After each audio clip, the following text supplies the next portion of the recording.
Oke, saya mulai aja ya. Assalamualaikum warahmatullahi wabarakatuh.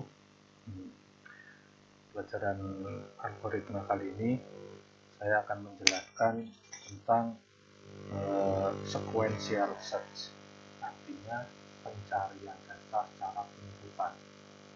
Jadi misalkan ini data, langsung aja saya pakai simulasi pakai Excel. Ini misalkan kumpulan data acak.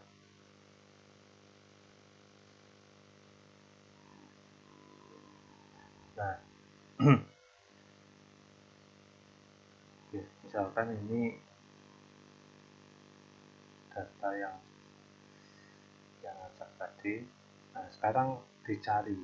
Misalkan yang dicari adalah 2. Nah, ini yang dicari. Maka 2 ini dibandingkan dengan data dari awal sampai akhir. Jadi 2 ini dibandingkan dengan 1. Kemudian 2 dengan 4, 2 dengan 7, 2 dengan 2. Nah, ini kan ketemu. Nah, kalau ketemu, ini bisa langsung ditampilkan atau dia jalan terus. Ini 2, ini ketemu, terus dibandingkan dengan 0, dibandingkan dengan 6, dibandingkan dengan 8, dibandingkan dengan, nah ini ketemu data. Jadi terus ini dicari. Jadi nanti kalau misalkan ketemu, dia akan ketemu ada data yang dicari pada urutan yang ke, atau data yang ke ini ke-4 dan ke-8. Jadi ke-4 dan ke-8 tuh. Jadi ini kalau sequential ini adalah pencarian data algoritma yang paling mudah dan paling tidak efektif. Kenapa kok tidak efektif? Karena ininya, maaf ya, karena dia kompleksitasnya n, artinya sesuai jumlah data. Kalau datanya 1000 dan data yang dicari ada pada posisi terakhir, maka dia akan mengeksekusi selama 1000. Jadi dibandingkan dengan 1000 kali gitu. Ini cara yang tidak efektif. Tapi inilah algoritma sequential search. Jadi dibandingkan satu-satu. Ini jadi kita buat programnya aja ya dengan MATLAB.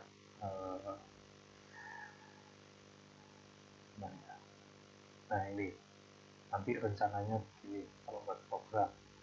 Input misalkan datanya jadi data pertama misalkan 4 dimasukkan, data kedua ini berapa, terus jadi rencana nanti seperti ini dimasukkan berapapun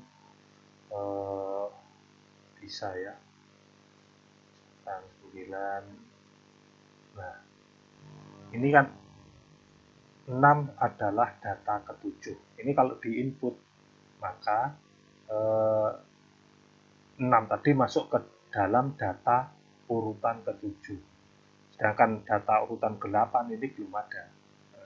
Misalkan saya ini yang tadi sudah data masuk, saya cari misalkan 0.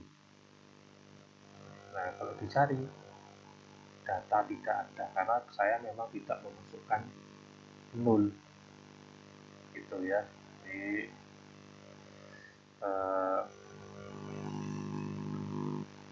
Jadi apanya?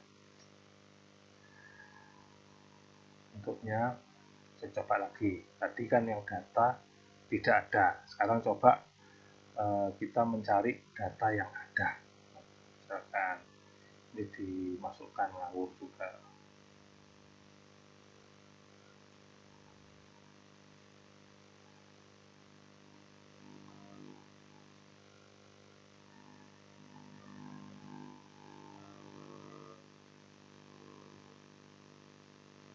Ada 9 data atau 10 dah. Nah, yang dicari misalkan 0. Berarti kan ada. Nah, data ketemu, jadi ketemu pada data ke-7. Jadi 0 itu pada urutan ke-7. Gitu. Karena gimana kalau misalkan data yang dicari lebih dari satu. Nah, ini kita coba lagi. Misalkan data yang dicari lebih dari satu. Misalkan ini ya 4 di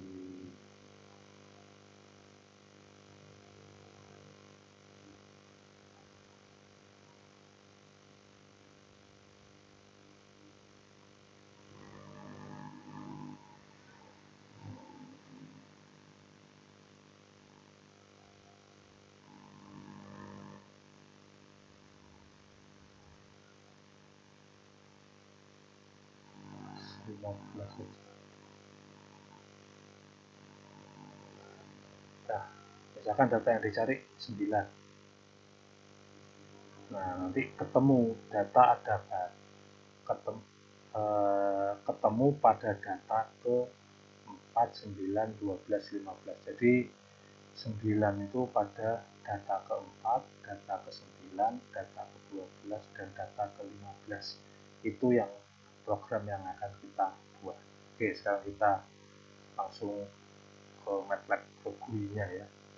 Nah, ini di sini saya membuat ini ada edit text. Ini saya kasih nama data tagnya. Jadi ini tagnya data, kemudian ini tagnya cari, kemudian buttonnya ini sudah tidak dikasih nama, tidak apa-apa, ini juga. Nah, kemudian ini semua tulisannya fontnya saya beri ukuran 16. Ini. Terus kemudian ininya dikasih warna, misalkan kuning. Anda boleh ini background colornya ini misalkan warnanya apa, warnanya ini udah oke. Nah, ini bisa seperti ini. Kemudian ini yang penting ini sama ini ya. Nah, ini datanya saya kasih nama N. Ini saya siapkan tempatnya untuk 1000 data maksimal. Jadi kalau saya tulis di sini stringnya 1000, ini pas.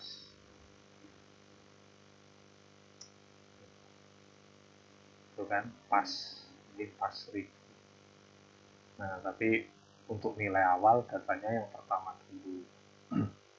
Jadi dipaskan situ. Nah, kemudian ini ada text box. Jadi teks seperti ini kan teksnya tidak dikasih nama. Jadi yang dikasih nama cuma ini, namanya data, ini namanya cari, terus ini n ya, jadi data ke-nya itu n, terus yang ini hasil 1 tagnya, ini teks box, ini hasil 2. Itu aja properti yang dibutuhkan.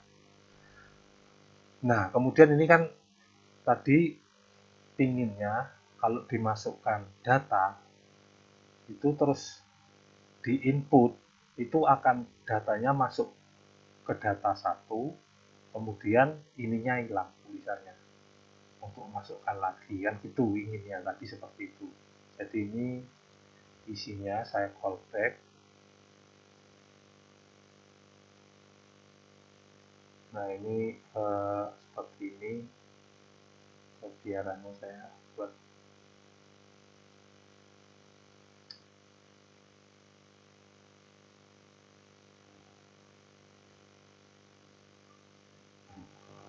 Nah, ini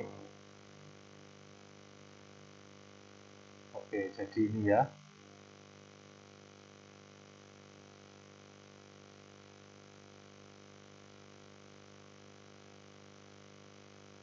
Ini.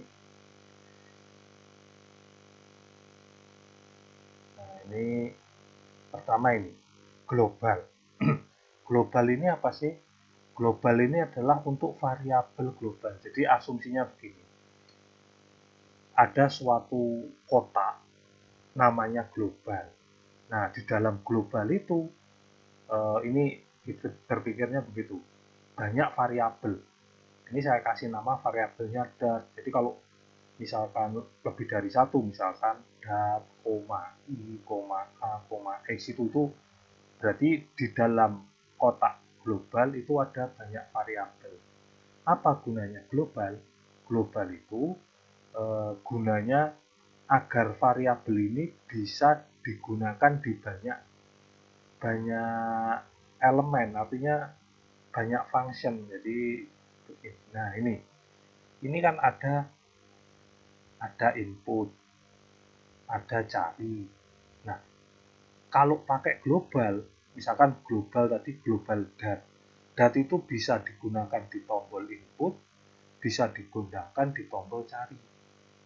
Jadi kita sudah tidak pakai variabel atau teks yang menyimpan variabel, bukan. Tapi kita sudah pakai variabel global, artinya bisa dipakai di mana saja. Bisa dipakai di input, di kotak sini, di mana saja bisa. Itulah kelebihan global. Ya, jadi ini saya pakai variabel dat, namanya dat. Kemudian i sama dengan str tunu get handles .n. Nah, ini berarti tulisan data ke. Ini kan n tadi yang ini. 1, 2 ini n. Berarti huruf ini diambil, dimasukkan variabel yang namanya i. Karena apa? Ini, dulu ambil. Nah ini.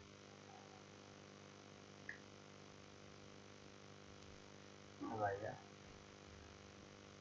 Nah ini.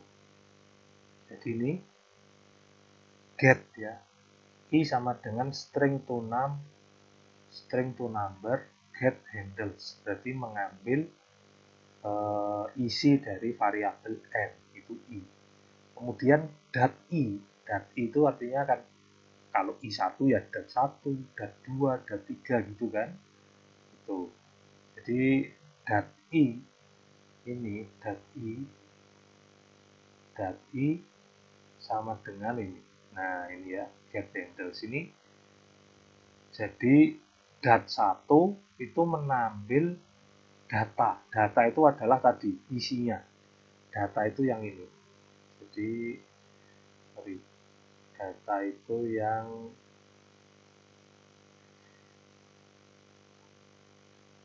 mana tadi? Nah, data itu yang ini.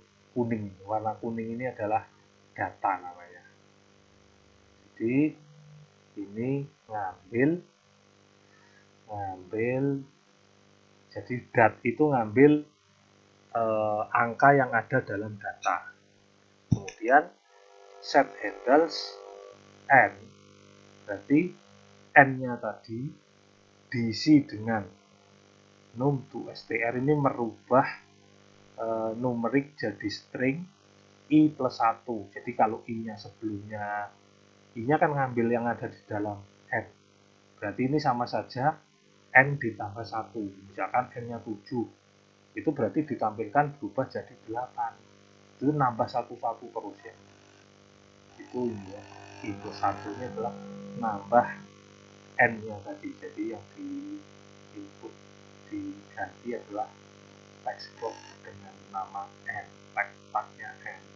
Kemudian di bawah set handles data stringnya adalah menghapus. Setelah kita masukkan, kan datanya dimasukkan dengan nama dat, terus data ke-nya dimasukkan ke dalam i, terus kemudian ini dihapus, isinya data, stringnya dihapus. Oke, ini. Yaitu adalah isi program dari input tadi, dari ini. Sekarang isi program dari cari, ya, isi program dari cari. Jadi kalau ini function cari, nah ini cari global dat, artinya apa? Jadi global dat, kalau pertama kali ada tulisan global dat itu artinya apa? Kalau pertama kali ada global dat, okay, itu artinya eh, dia ngambil variabel dat di global. Kalau pertama kali dia naruh, mendefinisikan variabel dat di dalam global. Untuk berikutnya, kalau variabel dat itu sudah ada di global, itu artinya diambil, variabelnya dipakai, itu yang penting ya. Di variabel globalnya dipakai. Oke. Ini tadi input ya, sorry. Jadi masih yang di nah ini, nah ini ya, nah di sini.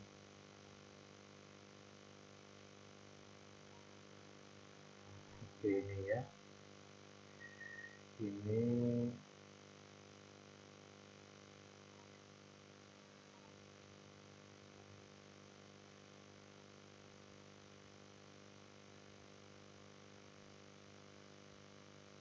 nah ini.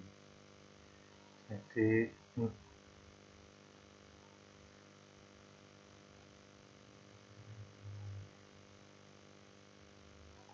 ini global dat, artinya mengambil variabel global yang di dat itu.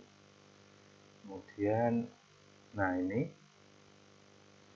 X sama dengan string to num, string, jadi mengambil stringnya dari cari. Artinya bilangan yang dicari itu berapa, itu dimasukkan ke dalam variabel X, itu yang ini. Kemudian T sama dengan 0. Saya definisikan di sini T sama dengan 0. T sama dengan 0 itu apa? Artinya T itu untuk menyimpan, kalau ada 5 nanti T-nya juga 5. Jadi karena T-nya belum ketemu, T-nya 0 dulu. Jadi didefinisikan. T itu temu sebenarnya. Ketemu berapa gitu.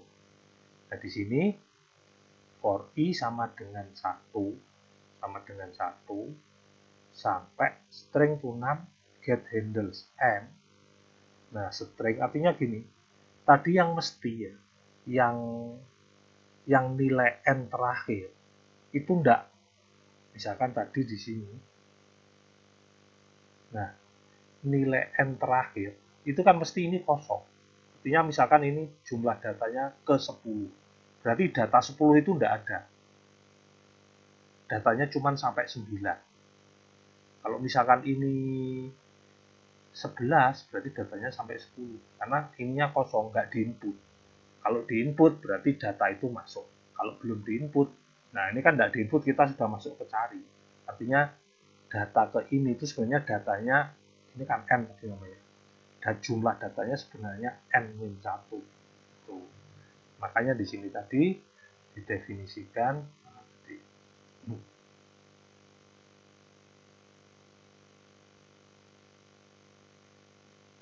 dan di sini tadi, nah ini tadi didefinisikan, nah ini adalah string ini ya, string min1. Jadi min1 ini adalah karena jumlah data n-nya itu tidak diinput. Nah, makanya ini mengambil nilai n, jadi i-nya itu diulang mulai 1 sampai n-1. Itu aslinya seperti itu. Nah, sedangkan yang dicari variabelnya adalah x.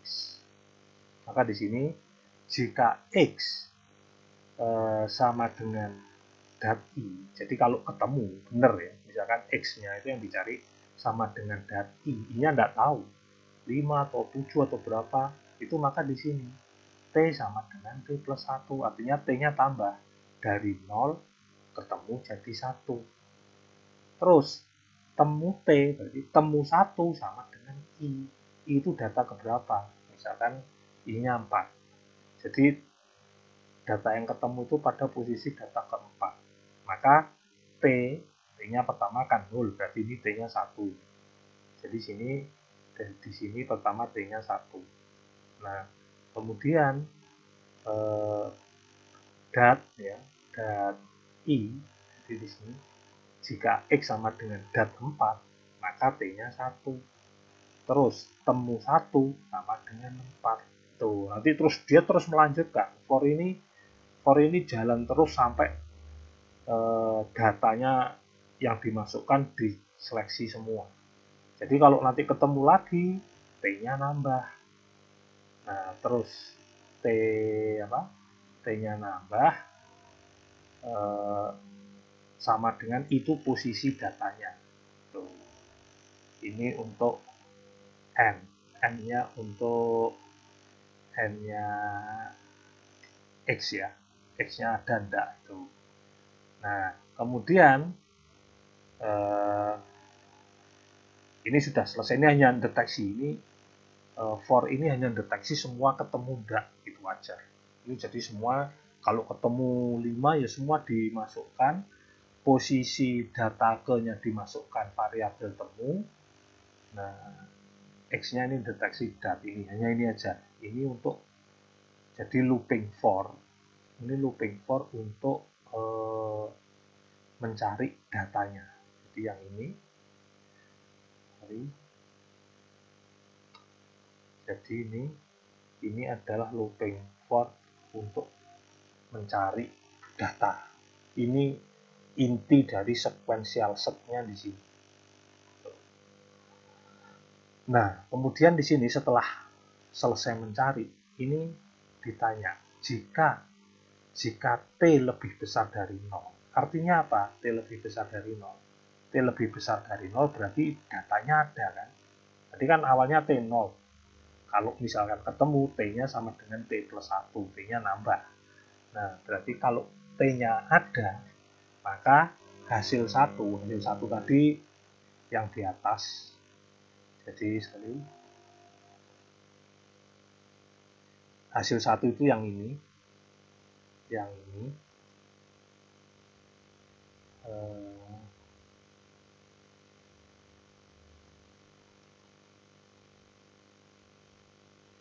Oke lah, yang ini ya.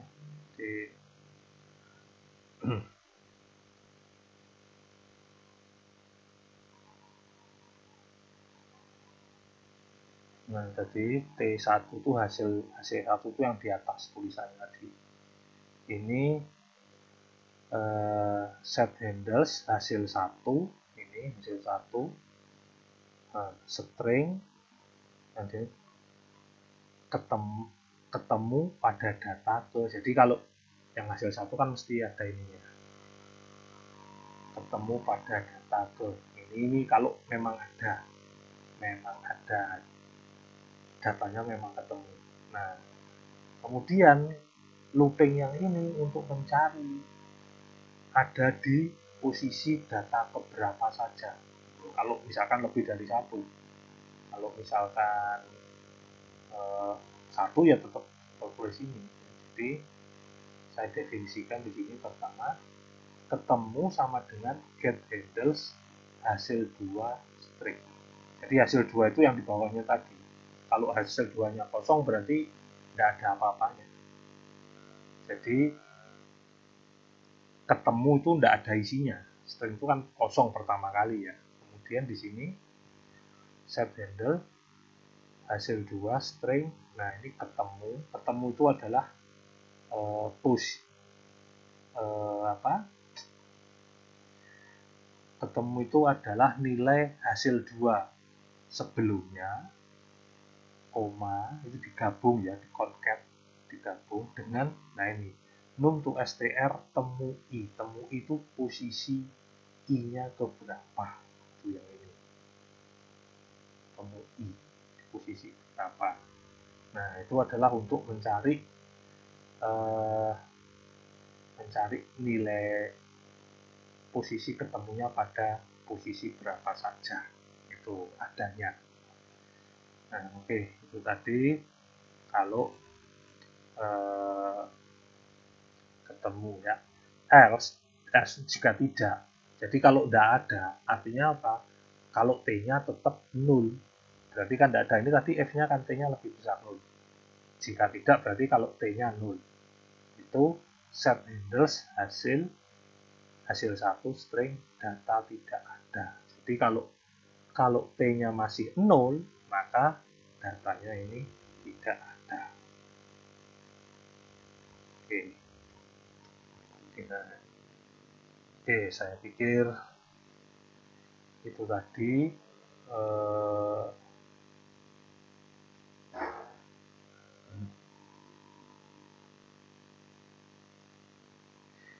ini tadi saya pikir itu tadi ya penjelasan saya mengenai program. Jadi kalau dicoba ini tadi, oh ya ini aja dicoba ya, di run. Nah ini dia sudah.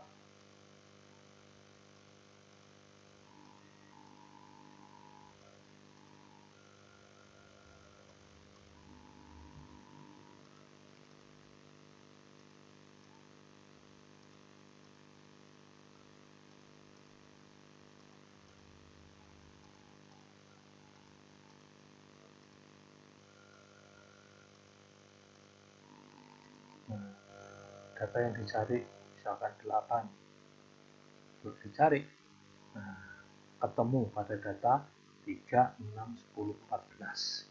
Jadi dari 16 data yang nilainya 8 itu pada data ketiga, data ke-6, data ke-10, data ke-14. Oke, saya pikir pelajaran mengenai sequential search saya pikir sudah cukup jelas ya. Saya akhiri aja. Wassalamualaikum warahmatullahi wabarakatuh.